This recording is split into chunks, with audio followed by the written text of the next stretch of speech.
जय हिंद। आइए हम लोग अब एक अनदर जैसे फंडामेंटल राइट हम लोग पढ़ रहे थे तो उसमें एक अनदर टॉपिक आया था जिसमें हम लोग कहते हैं रिट्स। ठीक है, बहुत बार कोर्ट में या कोर्ट के लैंग्वेज में या फिर न्यूज में ऐसे समाचार में आप सुनते हैं कि अरे किसी ने रिट दायर किया है।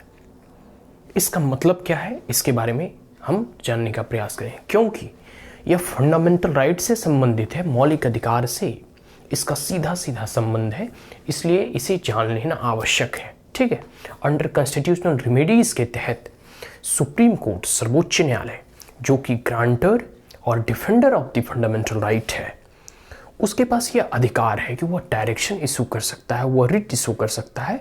ठीक है, अगर वह देखता है कि कोई स्टेट मशीनरी, कोई इंडिविजुअल किसी एक सिटीजन के मौलिक अधिकारों का हनन कर रहा है उस परिस्थिति में। ठीक है, तो है सुप्रीम कोर्ट, सर्वोच्च न्यायालय को अनुच्छेद 32 के तहत, आर्टिकल 32 के तहत, और हाई कोर्ट को जो है आर्टिकल 226 के तहत यह रिट इशू करने का अधिकार जो है मिलता है संविधान के द्वारा। ठीक है, कैन इशू रिट मतलब दो कोर्ट जो है, एक सुप्रीम कोर्ट, एक हाई कोर्ट जो है रिट इशू कर सकता है, आदेश इशू कर सकता है। ठीक है, in the enforcement of fundamental right, मौलिक अधिकारों की रक्षा के हेतु। ठीक है, तो एक्चुअली यह जो बोरो किया गया था, सभी को मालूम है कि हमारा संविधान को बनाते समय 60 से भी अधिक कॉन्स्टिट्यूशन को जो हम रीड किए थे, उससे गए थे, उसका एनालिसिस किए थे। उसके बाद जो अच्छे अच्छे प्रोविजन थे उसको हम एसिमिलेट किए। और दूसरी बात यह भी है कि हम बहुत सारे ऐसे प्रोविजन ब्रिटेन से भी इस प्रकार से लिए, क्योंकि उसका आधिपत्य था, तो उसका कुछ ना कुछ बहुत कुछ प्रभाव जो है हमारे संविधान के निर्माण में जो है हुआ है। चाहे जितने पिट्स इंडिया एक्ट हो, रेगुलेटिंग एक्ट हो, या फिर इंडिया एक्ट ऑफ 1919 हो, या फिर काउंसिल एक्ट हो, गवर्नमेंट ऑफ इंडिया एक्ट 1935 हो, या फिर 1947 का इंडिया इंडिपेंडेंस एक्ट हो, तो जितने सारे एक्ट का इवोल्यूशन हुआ उसका प्रभाव जो हमारे संविधान पे आज भी दिखता है। तो यह जो है ना इंग्लिश लॉ से बोरो किया गया है, मतलब उसे लिया गया है। ठीक है, ब्रिटेन से, यूके से, यूनाइटेड किंगडम से। यूनाइटेड किंगडम में एक्चुअली रिट को जो है ना प्रेरोगेटिव रिट कहते हैं। ठीक है, प्रेरोगेटिव मतलब होता है विशेषाधिकार। ठीक है, प्रेरोगेटिव रिट्स एक प्रकार का विशेषाधिकार, किसी व्यक्ति को हम कुछ विशेष अधिकार देते हैं ताकि वह किसी कार्य को संपन्न कर सके, पूरा कर सके। तो एक्चुअली ये पहले जो होता था ना, वो वहाँ की महारानी के पास होता था। मतलब जो किंगडम था, अभी भी पहले जो मोनार्की सिस्टम थे, तो उसमें राजा ही सर्वे सर्वा होता था। ठीक है, तो वही किंग्स और किंगडम के पास जो है यह रिट इशू करने का मतलब पहले जो राजा कह दिया वही नियम बन गया, वही कानून बन गया। आगे है describe as a fountain of justice. Fountain of justice, fountain का हिंदी क्या होता है? फाउंटेन का हिंदी होता है झरना। आप अगर मसूरी गए होंगे तो केम्प्टी फॉल वगैरह देखे होंगे, मसूरी, मनाली या फिर हिमाचल या उत्तराखंड वगैरह जो घूमने जाते हैं, एक होता है केम्प्टी फॉल, मतलब है, हम लोग वहाँ गए हैं तो हमको पता है। तो केम्प्टी फॉल मतलब झरना, ऊपर से पानी गिर रहा होता है पहाड़ों से, बहुत ऊपर से, और वहाँ लोग नहाते वहाते मतलब एंजॉय करते हैं जब पिकनिक के तौर पर जाते हैं। तो फाउंटेन मतलब झरना। फाउंटेन ऑफ जस्टिस मतलब जहाँ न्याय झड़ता हो, ऊपर से गिर रहा हो, न्याय की बरसात हो रहा हो, वही है। इसे फाउंटेन ऑफ जस्टिस के नाम से यूनाइटेड किंगडम में डिस्क्राइब किया गया है। ठीक है, तो ये कॉन्सेप्ट कहाँ से लिया गया है, मैं इसका थोड़ा पास्ट इसलिए बताना चाहता हूँ कि ये ब्रिटेन से बोरो किया गया है। ये प्रेरोगेटिव बिट्स कहा जाता है वहाँ। ठीक है, और upholding the right and liberties of the people, एक समय में वहाँ की जो महारानी और किंगडम इसका यूज करते थे विशेषाधिकार के रूप में। अब जो है वहाँ के जो हाई कोर्ट और सुप्रीम कोर्ट है यूनाइटेड किंगडम में, उसके द्वारा जो है इसका यूज में किया, मतलब प्रयोग में लाया जाता है जब से वहाँ कॉन्स्टिट्यूशनल मोनार्की इस्टेब्लिश हुआ है, ताकि जितने भी नागरिक हैं उसके अधिकार और उसकी स्वतंत्रता, उसकी लिबर्टीज, उसके फ्रीडम की रक्षा की जा सके। ये क्लियर हो गया। Supreme court can issue writs only for the enforcement of fundamental right. Now हम लोग यहाँ 3 पॉइंट में पढ़ेंगे सुप्रीम कोर्ट के और हाई कोर्ट के जो अधिकार हैं रिट्स दायर, मतलब कह सकते हैं कि इशू करने का फंडामेंटल राइट से रिलेटेड, या फिर सुप्रीम कोर्ट का क्या पावर है और हाई कोर्ट का क्या पावर है, इसके बीच में हम लोग एक थोड़ा सा विश्लेषण करने का प्रयास करेंगे। तो देखिए, supreme court can issue writs only for the enforcement of the fundamental right.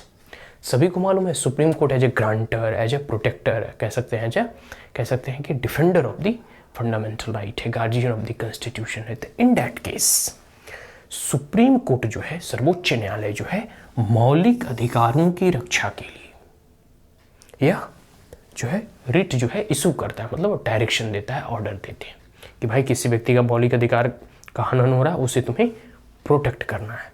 ठीक है। हाई कोर्ट जो है issue for fundamental right, high court भी मौलिक अधिकारों के लिए इशू कर सकता है रिट, मतलब आदेश दे सकता है। रिट का मतलब होता ही है कि आदेश देना, निर्देश देना, आज्ञा देना। ठीक है। तो हाई कोर्ट भी रिट इशू कर सकता है मौलिक अधिकारों की सुरक्षा हेतु। इसके साथ साथ हाई कोर्ट का एक और पावर है आर्टिकल 226 के तहत कि वो कोई एक अदर पर्पसेस के लिए, कोई जो है ऑर्डिनरी लीगल राइट्स के लिए भी वो रिट जो है इशू कर सकता है। क्लियर हो गया? मतलब सुप्रीम कोर्ट का पावर सिर्फ और सिर्फ फंडामेंटल राइट तक ही सीमित है, लेकिन हाई कोर्ट कोई जनरल ऑर्डर में भी रिट इशू करके कोई भी रूल्स एंड रेगुलेशन को इन्फोर्स करा सकता है। तो इस मायनों में हाई कोर्ट का पावर सुप्रीम कोर्ट से अधिक है। कहने का मतलब कोई सिविल लॉ है, कोई क्रिमिनल लॉ है, उसमें भी यह रिट दायर कह सकते हैं इशू कर सकता है हाई कोर्ट के द्वारा। ठीक है, कोई भी स्टेट के हाई कोर्ट के द्वारा। दूसरा है supreme court against person and government through out the territory. कहने का मतलब है कि सर्वोच्च न्यायालय, स्वाभाविक सी बात है, यह सर्वोच्च है, यह पूरे भारत के लिए, भारत का जहाँ जहाँ भूभाग है, चाहे अंडमान निकोबार है, केरल हो, लद्दाख हो, अरुणाचल प्रदेश हो, मणिपुर हो, इम्फाल हो, या फिर इधर गुजरात हो, महाराष्ट्र, कहीं भी, मतलब भारत का जो सोवरेन राइट है, जो भारत का भूभाग है, उस सब जगह पर सर्वोच्च न्यायालय जो है किसी व्यक्ति के खिलाफ या गवर्नमेंट के खिलाफ जो फंडामेंटल राइट का वायलेशन करता है, उसके जो है पूरे थ्रू आउट द टेरिटरी, भूभाग पर वो अपने रिट को इशू कर सकता है। लेकिन जो हाई कोर्ट है, ठीक है, जो स्टेट का हाई कोर्ट है, जैसे दिल्ली का जो हाई कोर्ट है, तो उसकी ज्यूरिडिक्शंस दिल्ली तक ही सीमित रहेगी। हिमाचल प्रदेश का हाई कोर्ट है तो उसका जो है हिमाचल प्रदेश के अंदर तक ही सीमित रहेगा। असम का हाई कोर्ट है तो असम के अंतर्गत ही सीमित रहेगा। तो हाई कोर्ट की स्टेट की जो टेरिटरी है वहीं तक उसका अधिकार क्षेत्र है। ठीक है, अंडर आउन टेरिटरी ज्यूरिडिक्शंस, जो उसके अधिकार क्षेत्र में आते हैं वहीं तक वो सीमित रहते हैं और वहीं तक वो अपने रिट को मतलब कह सकते हैं इशू कर सकते हैं, आदेश दे सकते हैं। ठीक है। तीसरा पॉइंट है कि remedy under article 32 is itself fundamental right. ठीक है, यह जो कह सकते हैं कि अनुच्छेद 32 के तहत जो सर्वोच्च न्यायालय को रिट इशू करने का जो अधिकार मिला है, यह एक फंडामेंटल राइट है, एक मौलिक अधिकार है। हम लोगों ने पढ़ा था कॉन्स्टिट्यूशनल रेमेडीज में। क्लियर हो गया? जिसे डॉक्टर अंबेडकर ने साउल ऑफ द कॉन्स्टिट्यूशन कहा है, संविधान का आत्मा। तो अनुच्छेद 32 के तहत सुप्रीम कोर्ट को एक मौलिक अधिकार के तहत उन्हें रिट जो है इशू करने का अधिकार मिलता है और उससे वो बच नहीं सकती, उससे वो भाग नहीं सकती। ठीक है, कहने का मतलब है कि supreme court not refuse to exercise its writ jurisdiction. Supreme court यह नहीं कह सकती कि हम रिट मतलब इशू नहीं करेंगे, क्योंकि यह मौलिक अधिकार है और मौलिक अधिकार का कर्तव्य, मौलिक अधिकारों की रक्षा का कर्तव्य सुप्रीम कोर्ट पे है। और दूसरी बात है कि मौलिक अधिकार सिर्फ स्टेट के हैं, तो स्टेट भी सुप्रीम कोर्ट भी स्टेट का ही एक मिशनरी है। तो मौलिक अधिकार स्टेट के खिलाफ हमें प्रोटेक्शन प्रोवाइड कराता है। सुप्रीम कोर्ट भी एक स्टेट का ही अंग है। इन डेट केस सुप्रीम कोर्ट अपने आप को बचा नहीं सकती, इससे भाग नहीं सकती कि हम रिट और आदेश इशू नहीं करेंगे आपके मौलिक अधिकारों की रक्षा के लिए, क्योंकि अनुच्छेद 32 भी मौलिक अधिकारों के अंतर्गत ही आता है और सुप्रीम कोर्ट भी इनडायरेक्टली स्टेट का ही अभिन्न अविभाज्य अंग है। ठीक है, तो remedy under article 2026 high court की जो पावर है अनुच्छेद 226 के तहत रिट इशू करने का, ठीक है, वो डिस्क्रिमिनेटरी नेचर, ये नहीं कर सकते ना कि इसकी ये एक फैसला लेने का अपना अधिकार है, ये कोई मौलिक अधिकार के अंतर्गत नहीं है। अनुच्छेद 226 कोई मौलिक अधिकार के अंतर्गत नहीं आता। तो ये जो है अगर चाहे तो वो रिफ्यूज भी कर सकते हैं कि हम नहीं करेंगे, जो है आदेश नहीं देंगे। तो इसके अपने जो है कह सकते हैं कि अपना नज़रिया हो सकता है, या फिर इसको हम इन्फोर्स नहीं कर सकते, क्योंकि आर्टिकल 26 जो है फंडामेंटल राइट में नहीं आता है। यह एक डिस्क्रिशनरी पावर है, हाई कोर्ट में रिफ्यूज, ठीक है, ये चाहे तो रिफ्यूज भी कर सकता है, ठीक है। तो इसीलिए तो सुप्रीम कोर्ट को डिफेंडर एंड ग्रांटर कहा गया है, हाई कोर्ट को नहीं, सुप्रीम कोर्ट को defender and grantor of the fundamental right करते हैं, क्योंकि यह बाध्य है अनुच्छेद 32 के तहत जो है रिट इशू करने के लिए, हाई कोर्ट बाध्य नहीं है। तो ये विश्लेषण देख लिया हम लोगों ने, रिट टाइप्स एंड स्कोप। इसके आगे है जो प्रमुख जो रिट होते हैं वो है habeas corpus, mandamus, prohibitions, certiorari and quo warranto, ठीक है। ये 5 प्रमुख रिट है जो सुप्रीम कोर्ट या हाई कोर्ट बीच बीच में इशू करते रहती है। ये क्लियर हो गया पूरे के पूरे, आप एक बार देख ले, ठीक है।